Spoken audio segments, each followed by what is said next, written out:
Según Génesis 47, 12, 27, durante la sequía en Egipto, José almacenó y preservó el alimento. Para subsistir, la gente tuvo que venderlo todo y, al fin, incluso a sí mismos. Ese es el precio de vencer. Así es en este tiempo del fin, donde conseguir el alimento para entrar al reino y conquistar nuestra tierra, que es Cristo, formado en nosotros, nos costará renunciar a todo, incluso a nuestra propia vida. Pero a cambio de nuestro todo, tendremos su todo y reinaremos con él. Con ustedes, José.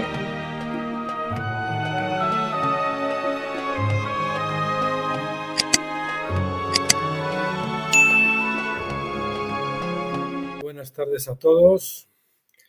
El 3 de noviembre del 2025 son las 6:18 de la tarde. Bienvenidos a Graneros de José de nuevo. Espero que hayan descansado este fin de semana y que estén fresquitos como lechugas.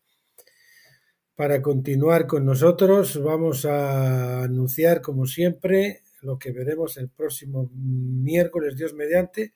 Vamos a retomar el Evangelio de Juan del doctor Stephen Jones, la parte 3, que habla de Dios y dioses. Veremos solo la parte 3 porque es un poquito más largo de lo habitual. Y eso es lo que vamos a ver, Dios mediante, entonces para el miércoles. Y hoy, pues, hacemos el segundo vídeo consecutivo de Deuteronomio, segunda ley, discurso 5 del doctor Stephen Jones, que será el anteúltimo vídeo del tomo 5. Y ya podremos pasar al tomo 6. Quedará un capítulo solamente pendiente. Bien, vamos a ver con lo que tenemos para hoy. Capítulo 27, imponer la justicia mediante la guerra. Y después vamos a ver el capítulo 28. Bien, imponer la justicia mediante la guerra. Las leyes de la guerra no permiten ataques no provocados, ni permiten la guerra sin negociar primero la paz. Deuteronomio 20, versículos 10 y 11 dice: Cuando te acerques a una ciudad para pelear contra ella, le ofrecerás condiciones de paz. Tengan presente que Dios no justifica meras guerras de conquista.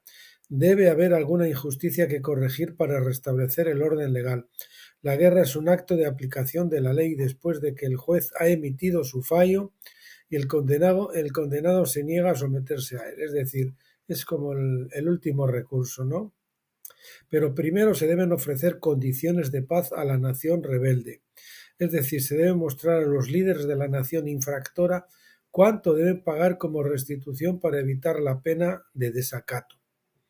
No como hace Donald Trump, que ahora, por ejemplo, aunque es en favor de los cristianos, pero creo que es a Sudán o a Nigeria, les ha amenazado con invadirles si no ponen fin a esas persecuciones y demás. Que bueno, como si él fuese el policía del mundo, si hubiese habido una corte internacional o algo que interviniera y entonces después dialogar con ellos para que de buenas maneras, pero no, ahí se va en plan matón, en plan policía, y eso no debe ser. Versículo 11 dice: y sucederá que si ella consiente en hacer la paz contigo y te abre sus puertas, todo el pueblo que se halla en ella te servirá como tributo. La palabra tributo es más, que quiere decir tributo o pago forzado, y te servirá. La aplicación específica de esta ley depende de la naturaleza de la ofensa que provocó la guerra. Una nación infractora debe pagar una indemnización a la nación perjudicada. Puede que se le imponga un impuesto para pagar dicha indemnización. Si no tiene fondos suficientes para pagar, debe liquidar su deuda. Esto no es diferente de un caso criminal en el que un ladrón roba a su vecino. Éxodo 22:3 dice que si no puede pagar la restitución, será vendido por su robo. Muchos creyentes terrenales libran guerras de conquista para obtener más mano de obra esclava. Su principal interés es conquistar naciones más débiles para obtener esclavos en lugar de imponer la justicia igualitaria, o como hacen ahora, pues para apoderarse del petróleo o de las tierras raras o de los metales preciosos o cualquier otro mineral que las superpotencias necesitan. Especialmente Estados Unidos, el que le gusta siempre avasallar. La ley de Dios no pretendía promover la guerra como medio para obtener más mano de obra barata, esclava y supongo que tampoco recursos, ¿no? Las leyes bíblicas sobre la esclavitud. Siguiente epígrafe. La esclavitud bíblica está diseñada en primer lugar para compensar a las víctimas y restaurar el orden legal. Algunos creen que la esclavitud, pues, la palabra esclavitud, pues lógicamente es una palabra que de pronto nos parece como ofensiva y degradante, ¿verdad? Pero la esclavitud bíblica no es así, solía venir como consecuencias de temas legales donde alguien no podía satisfacer la deuda y entonces tenía que trabajar para compensar al otro, ¿no? Y entonces pues era vendido a él para pagar su deuda. Es un programa de trabajo ordenado por un tribunal. En segundo lugar, la esclavitud está diseñada para enseñar al ladrón a trabajar en lugar de robar. Si dicha esclavitud es realizada por un hombre de fe que tiene el carácter de Jesucristo, producirá un arrepentimiento y una reforma genuinos. Es decir, que es un privilegio o debería ser un privilegio estar sometido a un vencedor, por ejemplo, durante el reino milenial, porque uno va a aprender a trabajar y va a poder arrepentirse y reformarse, pues teniendo un buen ejemplo de parte de ese amo al que ha sido vendido como esclavo, en este caso un vencedor, en ese régimen de esclavitud bíblica, no de una esclavitud pues de ordeno y mando y que trato pues al esclavo como si fuese una bestia, ¿no? Dios muestra su desagrado hacia los capataces carnales o crueces, capataces o amos carnales, o amos de esclavos carnales o crueles, pues al esclavo maltratado se le debe dar la libertad. Éxodo 21 del 26 al 27. La esclavitud bíblica no otorga a los amos el derecho a maltratar o a violar a sus esclavos. Ni un amo tiene derecho de vida o muerte sobre un esclavo. Las leyes humanas que permitían la esclavitud en siglos pasados son muy diferentes de las leyes de Dios. Incluso si los cristianos carnales han usado la ley de Dios para justificar su propia versión de la esclavitud, como ocurría, por ejemplo, con la esclavitud en Estados Unidos, que justificaban incluso con la Biblia, claro, malinterpretando o abusando la Biblia, como interpretándola carnalmente como a ellos les gustaba, ¿no? Así pues, al aplicar este principio a nivel internacional para resolver disputas entre naciones, se aplican los mismos principios. Si una nación roba los recursos de otra y la nación infractora es llevada ante la Corte Divina de Justicia, debe pagar la restitución correspondiente. Si la nación infractora no puede pagar el doble de la restitución requerida, debe pagar tributo. Si se niega a pagar, esa nación es culpable de desacato, lo cual conlleva la pena de muerte. Esta pena es grave y por ello quienes aplican la ley deben asegurarse de que la nación infractora comprenda las consecuencias de negarse a pagar la restitución adecuada. Leemos en los siguientes versículos, el 12 y 13 y demás. Pero si no hace la paz contigo, sino que te declara la guerra, la sitiarás. Cuando el Señor tu Dios la entregue en tu mano, herirás a filo de espada a todos los hombres que haya en ella. 14. Solo tomarás para ti las mujeres, los niños, los animales y todo lo que haya en la ciudad, todo su botín, y usarás del botín de los enemigos que el Señor tu Dios te ha dado. Así harás con todas las ciudades que estén muy lejos de ti, que no sean de las ciudades de estas naciones cercanas, es decir, de Canaán. Los hombres eran los responsables de tomar la decisión de someterse al juicio divino o rechazar la orden judicial. Por lo tanto, la pena de muerte se aplicaba a ellos, pero no a las mujeres, los niños y los animales, quienes se presumían víctimas inocentes, no como hacen los sionistas ahora en Israel, Netanyahu y compañía, y uno de los ministros, el Ben Gavir, y otro que son el Modrich o el Motrich, que son unos salvajes, ¿verdad? Y matan a los hombres, que tampoco deberían matar, porque no son todos los que matan, son palestinos, que a lo mejor no tienen nada que ver con Hamás, pero sobre todo, de cada 100 muertos, pues casi el 60% son mujeres y niños, ¿no? Un genocidio en toda regla. En tales casos, las mujeres y los niños debían ser distribuidos entre la nación víctima para pagar la restitución debida. En esencia, debían ser absorbidos e incorporados a la nación. Este trato se aplicaba a otras naciones además de los cananeos. Moisés consideraba a Canaán como naciones cercanas, pero todas las demás eran ciudades muy lejanas de ti. La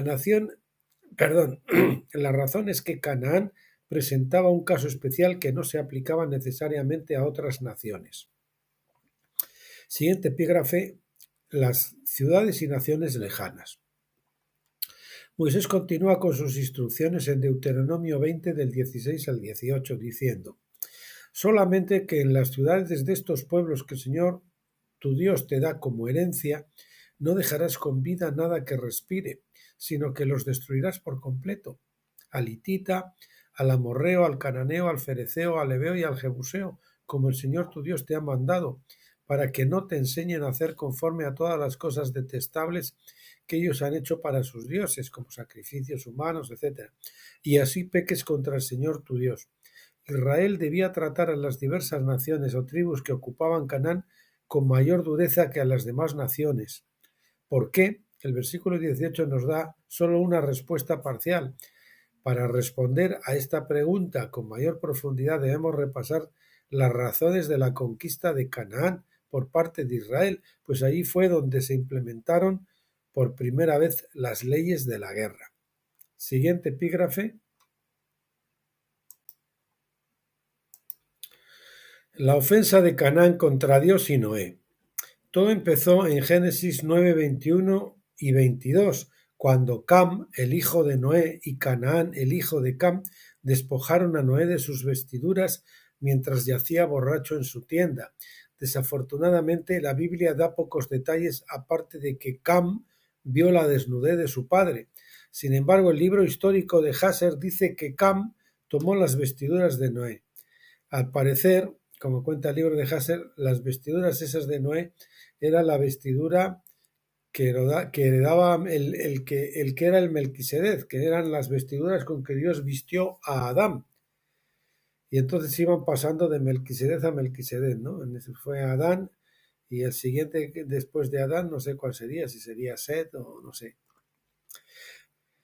Las vestiduras de Noé. Bueno, presumiblemente Noé estaba demasiado borracho para quitarse sus propias vestiduras, por lo que Cam y Canaán lo desnudaron. Estas eran las pieles con las que Dios había vestido a Adán. Estas vestiduras se convirtieron entonces en el símbolo de la autoridad de la primogenitura que se transmitía de generación en generación.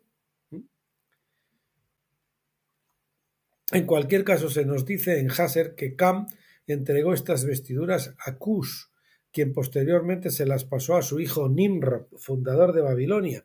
Sin embargo, debido a que Canaán participó en el robo de las vestiduras de Noé, su linaje heredó la maldición de Noé. Canaán ocupó entonces la tierra que llevaba su nombre. Así como Canaán había usurpado la primogenitura, también los cananeos usurparon la tierra prometida. Canaán pudo haber sido juzgado por Dios tan solo 414 años después, lo que corresponde al ciclo profético conocido como el tiempo maldito. O sea, solo podía ser juzgado cuando hubieran pasado 414 años.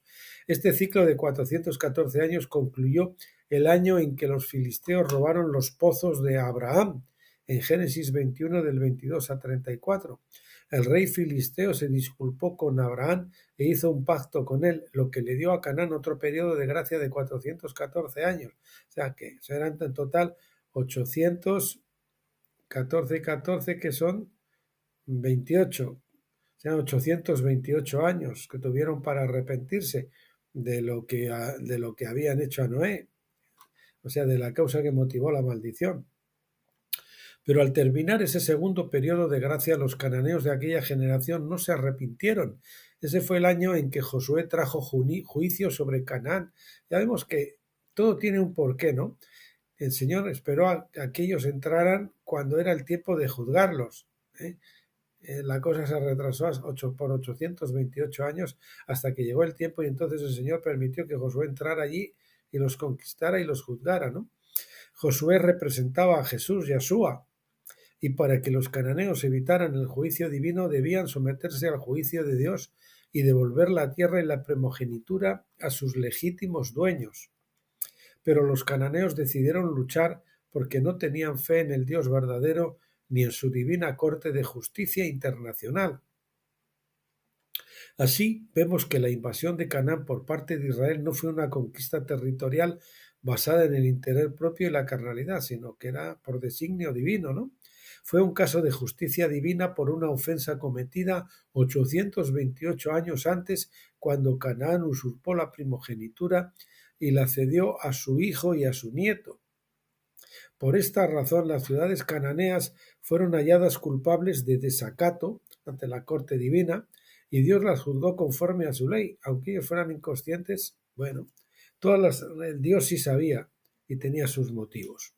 Todas fueron consideradas igualmente responsables. Sin embargo, más adelante en las Escrituras parece que Dios halló maneras de implementar la misericordia incluso hacia las naciones de Canaán. Siguiente epígrafe: el factor de misericordia hacia Canaán. Jueces 3, 1 y 2 dice: estas son las naciones que dejó el Señor para probar con ellas a Israel, es decir, con todos los que no habían experimentado ninguna de las guerras de Canaán, solamente para que las generaciones de los hijos de Israel se enseñaran a luchar a los que antes no lo habían experimentado, y se enseñaran a luchar, quiere decir, a los que antes no lo habían experimentado la lucha.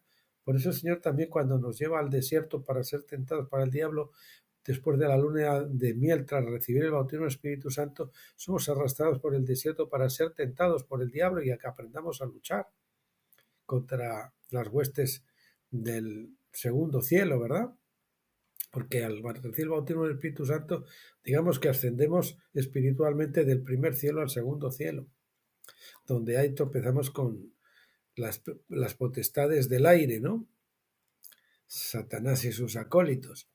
El capítulo continúa con un relato de cómo los israelitas violaron el pacto al casarse con los cananeos y servir a sus dioses falsos. La primera verdad que surge de este relato es que se le atribuye a Dios el haber dejado a algunas de esas naciones en la tierra de Canaán. Se le atribuye a Dios el haber dejado a algunas de esas naciones en la tierra de Canaán, dado que Dios fue la víctima principal del robo de la primogenitura.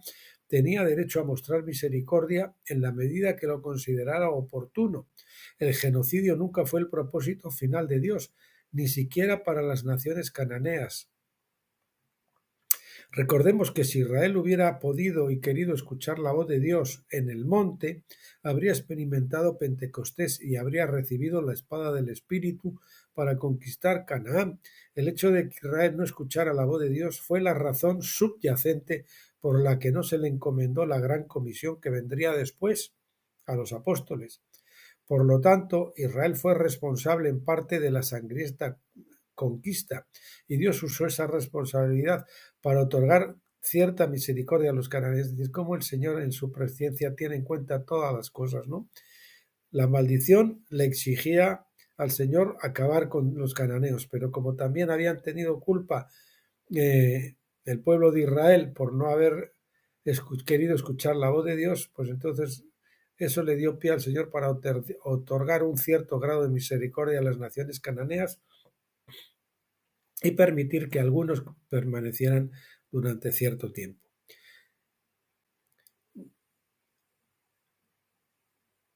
Bien, de hecho, Dios dejó a los cananeos en la tierra para probar a Israel. La razón que se menciona en Jueces 3.1 es que los israelitas aprendieran a guerrear. Si bien muchos podrían asumir que esto significa que los israelitas necesitaban blancos humanos para su entrenamiento militar, creo que Dios quería que aprendieran las leyes de la guerra y cómo la ley de Dios podía ser implementada por la mente de Cristo y no por la espada física. En segundo lugar, el Señor dejó a los cananeos en la tierra para ver quién evangelizaría a quién, es decir, para probar también si Israel iba a ser fiel o no. La gran comisión seguía siendo la intención fundamental de Dios, como se ve con mayor claridad en el Nuevo Testamento. Dios dejó a los cananeos en medio de ellos para darles a los israelitas la oportunidad de convertirlos al Dios verdadero, la oportunidad de evangelizarlos. Sin embargo, resultó que los cananeos tuvieron más éxito evangelizando a los israelitas que a la inversa. Conviértanse ellos a ti, no te conviertas tú a ellos, decía el Señor en los profetas, ¿verdad? Pues aquí ocurría al contrario, ellos se convertían a los malos en vez de hacer que los malos se convirtieran a los buenos. Aún así vemos ejemplos como el de Urías el hitita, que era un cananeo, ¿verdad? Uno de los seguidores de David, o de los valientes de David, de 2 de Samuel 11, que fue un buen soldado bajo el reinado de David. David lo mandó matar injustamente con el pretexto de la batalla, pero las escrituras tratan a Urías como un soldado justo y leal que luchaba por la causa del reino de Dios. Cuando Natán confrontó a David por su pecado en 2 de Samuel 12, describió a Urías como un hombre pobre que no había hecho nada malo. Sin duda, Urías el hitita era un creyente honesto en el Dios de Israel. La verdad que la historia de Urías es preciosa y cómo el hombre cómo tenía unos valores, pero verdaderamente maravillosos. E incluso como para no querer tomarse unas pequeñas diversiones o permitirse cosas que sus compañeros no podían hacer porque estaban en el frente. Él dijo, mientras mis compañeros están en el frente, ¿cómo voy yo a ir a acostarme con mi mujer y todo eso, ¿no? Era un hombre tremendamente honrado y honesto en el Dios de Israel, y no un simple mercenario que luchara por dinero. Así que Dios juzgó a David por matar a Urías y por robarle a su esposa. Cuando comprendemos las leyes de la guerra a través de la mirada de Jesucristo, ya no miramos con la motivación carnal del interés propio, sino que vivimos conforme a la mente de Cristo. Ya no vemos a las naciones con codicia, como si mereciéramos ocupar sus territorios. Vemos en ellas una oportunidad para obtener el tributo de los esclavos, pero con la visión de establecer el gobierno del reino y el orden divino en la tierra. Y eso con aquellas naciones a las que el Señor nos mandaba ir a la guerra, lógicamente. El objetivo es entronizar a Jesucristo como Rey de la creación, lo cual le corresponde como heredero de todo. Su ley establece la justicia igual para todos, cuando la administran los vencedores que se han revestido de la mente de Cristo. Vencedores como lo era Urías, ¿verdad? Capítulo 28. Los daños colaterales son inaceptables, y no como ahora que se dice, no, son daños colaterales para justificar el asesinato de niños, bombardeo de escuelas, de hospitales, asesinato de mujeres, daños colaterales les dicen. Moisés termina su discurso con una restricción más en las leyes de la guerra. Dice en Deuteronomio 20, 19 y 20, cuando sitian una ciudad por largo tiempo para combatirla y tomarla, no destruirán sus árboles con hacha, podrán comer de ellos, pero no los talarán. ¿Acaso el árbol del campo es un hombre para que los sieguen? Solo destruirán y talarán los árboles que saben que no dan fruto, para construir fortificaciones contra la ciudad que los ataca hasta que caiga. Esta ley es práctica, ya que prohíbe la tala de árboles frutales que podrían proporcionar alimento en años posteriores. Solo los árboles combustibles, es decir, que no dan fruto, pueden usarse para construir fortificaciones de asedio. En el mundo actual, el agente naranja, un agente químico, estaría prohibido por la ley divina. Este químico no solo era un contaminante cancerígeno que mataría a personas inocentes indiscriminadamente durante la guerra de Vietnam, sino que también era un defoliante que mataba a todos los árboles a su paso. El ingrediente principal del agente naranja todavía se usa hoy para defoliar el algodón antes de la cosecha. Lo que ahorramos en costos agrícolas lo gastamos en combatir enfermedades. Los árboles son personas. Siguiente epígrafe. Los árboles tipifican personas en las escrituras.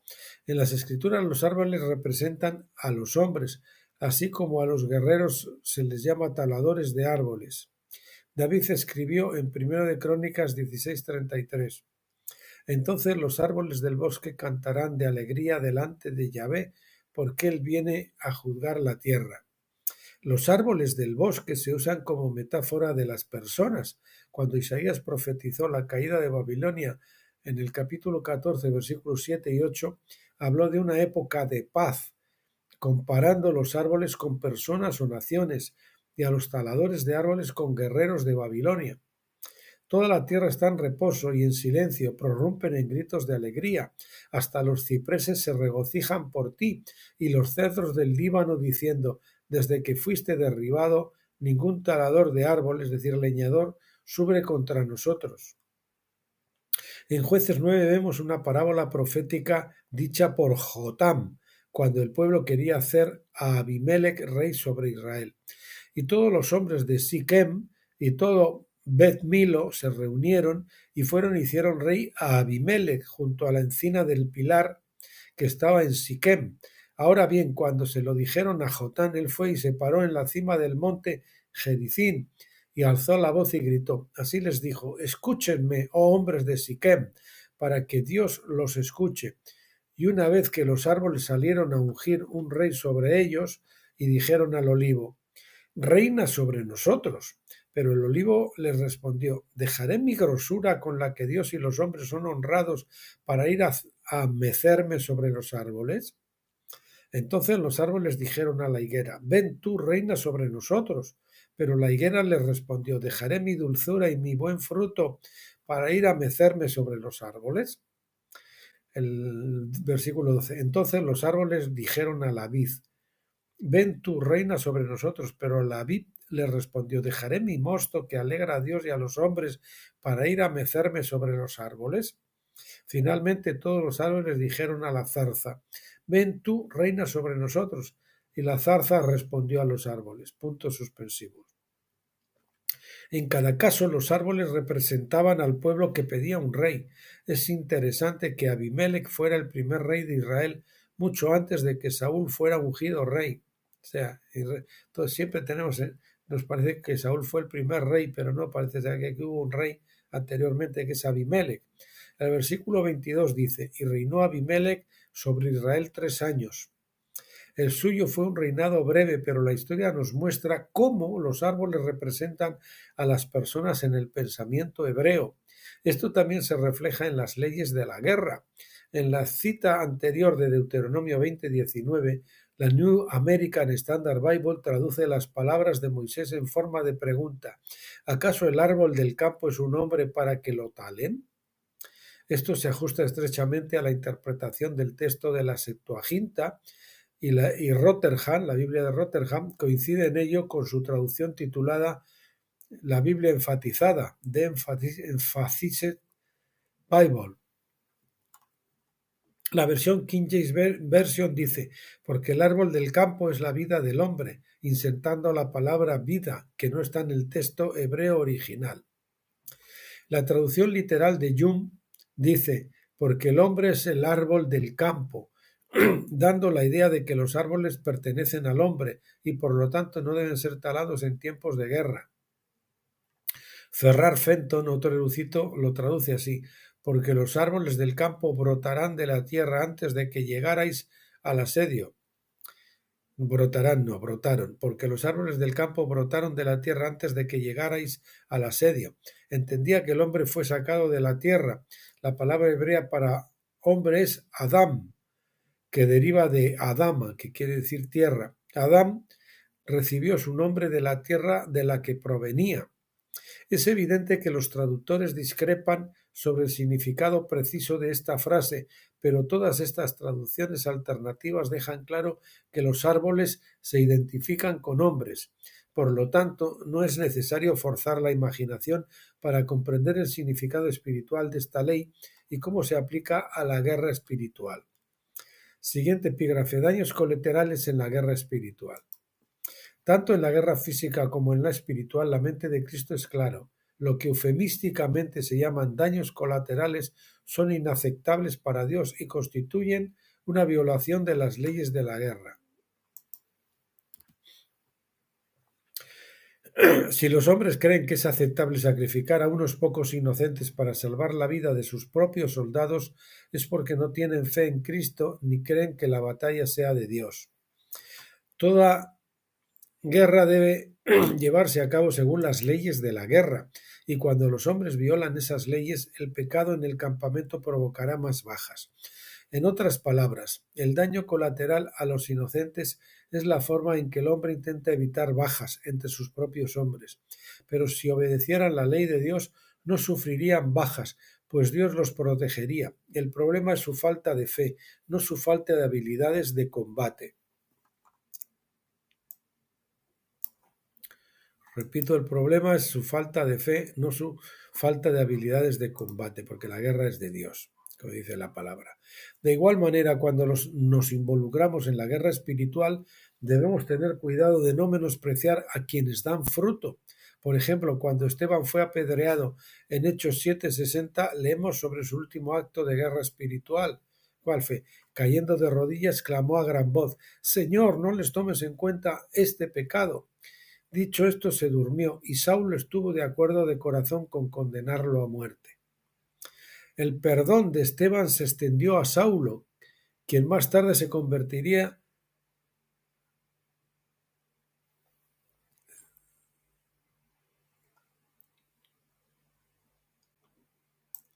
y vamos a poner para no ser redundante, y se volvió. El perdón de Esteban se extendió a Saulo, quien más tarde se convertiría y se volvió el mayor evangelista del primer siglo. Por esta razón, cuando Saulo, es decir, Pablo, fue apedreado posteriormente, sobrevivió a la dura prueba, como leemos en Hechos 14, 19 y 20. Fíjense qué tremendo, ¿no? Qué penetración del doctor Stephen Jones, qué revelación. Pero llegaron judíos de Antioquía y Iconio, y tras convencer a la multitud, apedrearon a Pablo y lo arrastraron fuera de la ciudad, creyéndolo muerto. Es decir, Pablo sufrió lo que él mismo le había infringido o había permitido que se infringiera a Esteban, porque él no lo apedreó directamente, pero sostenía las vestiduras de Esteban mientras otros lo apedreaban, lo cual quiere decir que estaba de acuerdo con eso, ¿no? Como dice, como hemos leído antes, y Saulo estuvo de acuerdo de corazón con condenarlo a muerte. Pero sin embargo, debido al perdón que Esteban le otorgó, en este caso él fue apedreado y probablemente murió y resucitó. Por esta razón, cuando Saulo Pablo fue apedreado posteriormente, sobrevivió a la dura prueba, como leemos en Hechos 14, versículos 19 y 20, que dice: pero llegaron judíos de Antioquía y Iconio, y tras convencer a la multitud, apedrearon a Pablo y lo arrastraron fuera de la ciudad, creyéndolo muerto. Pero mientras los discípulos lo rodeaban, se levantó y entró en la ciudad. Al día siguiente partió con Bernabé hacia Derbe. Ser apedreado le habría roto los huesos y quizá incluso el cráneo. La gente tenía buenas razones para suponer que estaba muerto, y aún así encontramos a Pablo levantándose y caminando al día siguiente hacia Derbe. Esto solo pudo haber implicado resurrección y una sanación sobrenatural mientras los discípulos oraban junto a él. Ciertamente Dios respondió a su oración ese día, y también vemos cómo la ley de Dios influyó en su recuperación. Según su propio testimonio, Pablo estuvo implicado en la lapidación de Esteban y por lo tanto fue responsable de asesinato. ¿Quién sabe si en ese momento que murió, según dice el doctor Stephen Jones, que probablemente fuera así, pues fue cuando él fue llevado al tercer cielo y luego fue devuelto, como les ha pasado a muchos? Incluso hemos visto películas cristianas que cuentan ese tipo de experiencias. Esteban era la víctima y según la ley de los derechos de las víctimas tenía derecho a ser perdonado por cualquier pecado cometido contra él. Estoy recordando una película que no me acuerdo cómo se titula, quizá la puedan buscar en el blog Tabernáculos o en el blog Se trata de ti, que uno que era cristiano iba conduciendo y en un puente un camión destrozó su auto, ¿no? Y él estaba allí y todo el mundo lo daba por muerto, pero sin embargo parece que cuando estaban en esa situación, parece que él confesó que había alguien que le estaba sujetando la mano, probablemente sería un ángel, y dice que cuando estuvo allí, pues él estaba como en la gloria, pero cuando le dijeron que tenía que regresar y regresó a su cuerpo maltrecho, pues imagínense los dolores y todas esas cosas. El hombre no quería ni por un momento regresar, pero le tocó, y luego pasar por todo eso de las operaciones, la recuperación y demás, una experiencia bien desagradable, ¿no? Ciertamente luego el Señor lo usó para ir por todo el mundo contando su experiencia, ¿no?, de visita al cielo. Ciertamente Dios respondió a su oración ese día, pero también vemos cómo la ley de Dios influyó en su recuperación. Según su propio testimonio, Pablo estuvo implicado en la lapidación de Esteban y por lo tanto fue responsable de asesinato. Se dijo ojo por ojo, pero debido a la intercesión de Esteban, tuvo un grado de misericordia, ¿verdad? Y pudo resucitar. Esteban era la víctima y según la ley de los derechos de las víctimas tenía derecho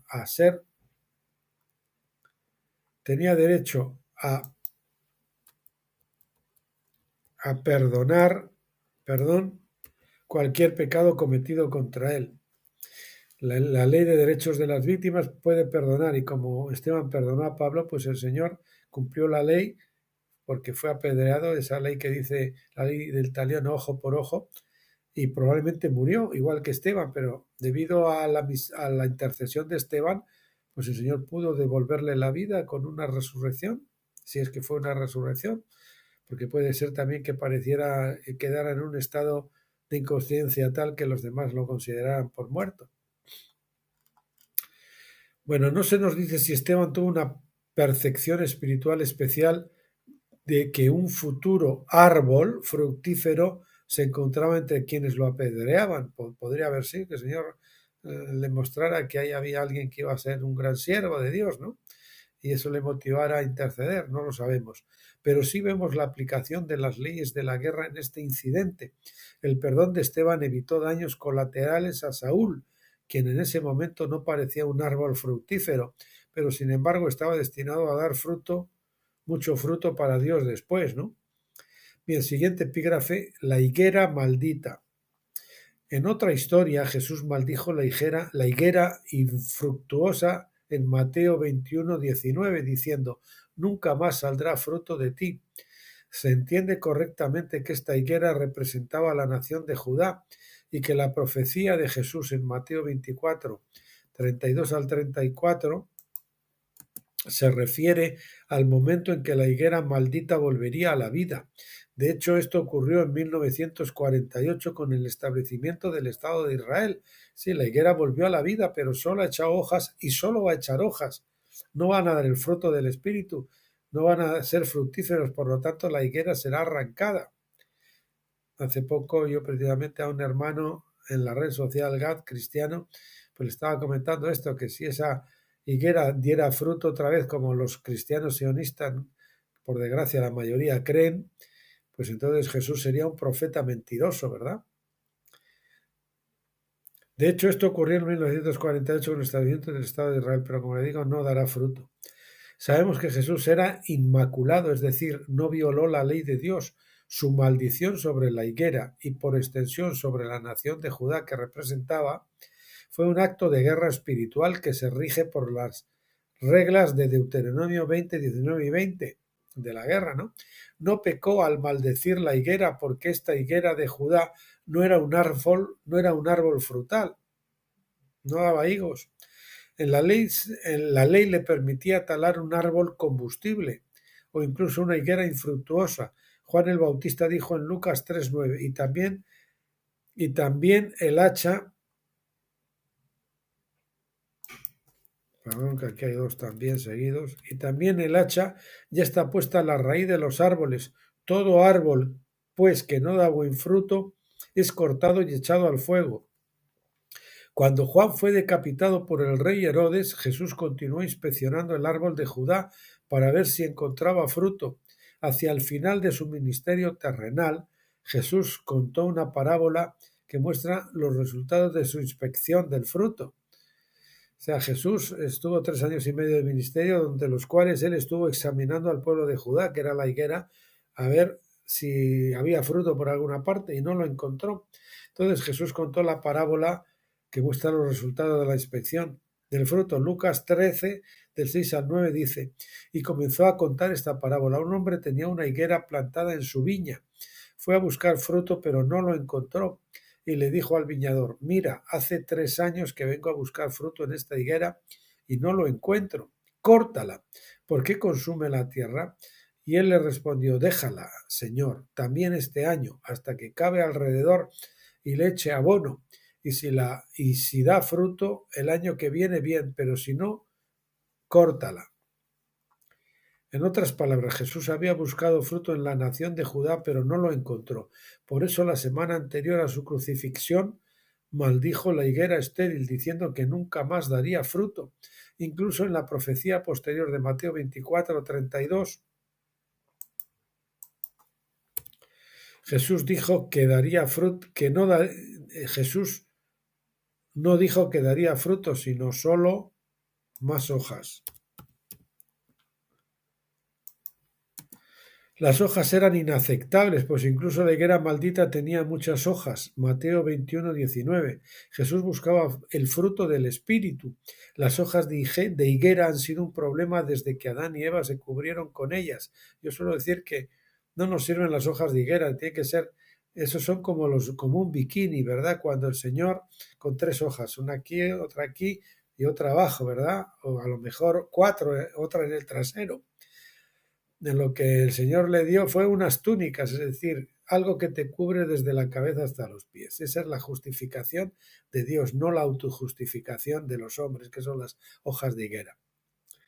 Bueno, las hojas de higuera han sido un problema desde que Adán y Eva se cubrieron con ellas, Génesis 3:7, pues este acto representaba una falsa excusa para el pecado, es decir, la autojustificación en lugar de la justificación que solo Dios puede dar.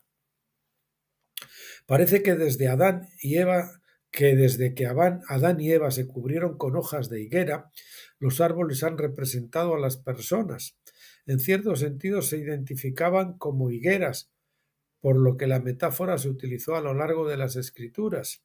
La nación de Judá era una higuera infructuosa y Jesús la maldijo, sabiendo que nunca más daría fruto.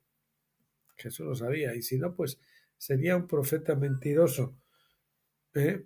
Y sin embargo, los cristianos sionistas y muchos pues creen que el actual Estado de Israel, que es la higuera resucitada que ha echado hojas pero que no ha dado fruto, sí ha dado un fruto, pero un fruto bien asqueroso, que es el genocidio y el terrorismo y no sé cuántas maldades más, y la sumisión a esclavitud financiera al resto del mundo.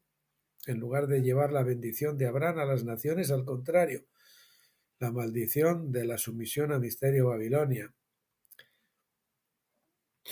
Por ello, si el Estado de Israel alguna vez se arrepintiera y diera fruto aceptable para Dios, entonces se podría decir que Jesús fue un falso profeta y un pecador. O sea, que nunca se va a arrepentir el actual Estado de Israel. No lo esperen, hermanos. Porque en tal caso él no debería haber maldecido la higuera en absoluto, ni debería haber profetizado: nunca más saldrá fruto de ti. Muchos maestros de la Biblia hoy en día parecen no comprender la profecía de Jesús, pues creen que al final el Estado de Israel se convertirá a Jesucristo y dará fruto para Dios. Dicen que se convertirá en la capital del reino en la edad venidera, fíjense. Pero Pablo nos dice en Gálatas 4:25 que la antigua Jerusalén es Agar, no Sara. Ella y sus hijos, los edonitas y judíos actuales, que son los que forman el Estado de Israel, porque no está mezclada en la judería, no podrán ser herederos porque son ismaelitas espiritualmente hablando, sino que deberían ser echados fuera. Gálatas 4:30, como dice Gálatas 4:30, deberían ser echados fuera en favor de la Jerusalén celestial, es decir, de los vencedores, que son los que asumen las riendas del reino ahora, ¿no? Esto no condena a los israelíes individualmente, por supuesto, ha habido muchos que se han convertido, incluso judíos, a Jesucristo, porque ellos pueden volver a ser injertados en el propio olivo del que fueron desgajados. Ahora mismo rechazan a Jesús y por lo tanto siguen desgajados. Pero si un judío ahora se convierte al Señor, pues es otra vez es injertado en el olivo. Pero si no, son como cualquier otro pueblo gentil que no cree en Jesús. Están fuera de la salvación. Esto no condena a los israelíes individualmente, por supuesto. Se entiende a los israelíes físicos, genéticos. Como individuos pueden dar fruto, igual que cualquier otro pueblo, pero la nación en sí no dará fruto jamás. y por lo tanto cualquier israelí que dé fruto debe cambiar de madre y llegar a amar a Sara en lugar de Agar, es decir, debe abandonar el sionismo, debe abandonar las pretensiones que tiene el sionismo para la vieja Jerusalén y para el territorio de Palestina y abrazar a la nueva Jerusalén y a Jesucristo, o a Jesucristo y a la nueva Jerusalén, en ese orden. Con esto concluye Deuteronomio 20, que trata sobre las leyes de la guerra. Sin embargo, como escribí antes, dice el doctor Jones, el pasaje que trata sobre las leyes de la guerra no termina aquí. Una de las tablillas de piedra estaba colocada desordenadamente, por lo que encontramos la parte final de las leyes de la guerra escrita en Deuteronomio 21 del 10 al 14. Abordaremos esto en el capítulo final del quinto discurso de Moisés sobre el gobierno del reino. Es decir, que el último capítulo que vamos a ver está en el capítulo 21 del 10 al 14, pero lo metemos a continuación del 20, 10 versículos antes, porque la tablilla estaba desordenada, entonces al sacarlas transpusieron las tablillas y las cambiaron de orden, ¿no? Así. En vez de, si estaban así, pues las cambiaron y las pusieron así. Y entonces vamos a ver que no se ven las manos así. Debería porque la cámara enfoca al contrario. Bueno, mis queridos amigos y hermanos, hasta aquí lo que teníamos para hoy. Como les digo, el capítulo 29 nos queda para terminar este quinto discurso que se titula Liderando el cautiverio, que lo veremos para el próximo miércoles. No, el próximo miércoles no. El próximo miércoles nos toca Juan, después nos toca... El viernes nos tocará, ¿cómo es?